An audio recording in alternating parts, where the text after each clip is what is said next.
দেখো, আজকাল মানুষকে আগে পোশাক দেখেই বিচার করা হয়। যে যত ভালো পোশাক পরে সমাজে তার মূল্য তত বেশি। বাইরে থেকে হয়তো তাই মনে হয়, কিন্তু পোশাক কি সত্যিই মানুষের আসল পরিচয়? পরিচয় না হোক, সম্মান তো দেয়। সাধারণ পোশাক পরলে অনেকেই গুরুত্বই দেয় না। পোশাক তো শুধু বাইরের আবরণ। মানুষ কথা বললে, চিন্তা প্রকাশ করলে, আচরণে যখন নিজেকে তুলে ধরে, তখনই বোঝা যায় তার আসল সৌন্দর্য কোথায়। তুমি বলতে চাও পোশাকের কোনো মূল্য নেই? মূল্য আছে, তবে সীমিত। পোশাক মানুষকে সুন্দর দেখায়, আর জ্ঞান মানুষকে সম্মানিত করে। কিন্তু জ্ঞান তো সবার থাকে না।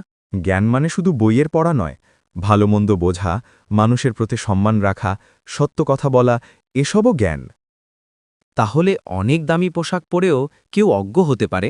অবশ্যই। আবার সাধারণ পোশাক পরেও কেউ হতে পারে অসাধারণ জ্ঞানী।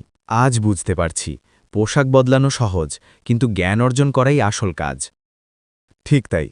পোশাক একদিন পুরনো হয়ে যায়, কিন্তু জ্ঞান মানুষকে আজীবন আলোকিত রাখে। আজ থেকে চেষ্টা করব শুধু সাজগুজে নয়, নিজেকে জ্ঞান আর ভালো আচরণে সুন্দর করতে। এই পরিবর্তনই মানুষকে সত্যিকারের সুন্দর করে তোলে।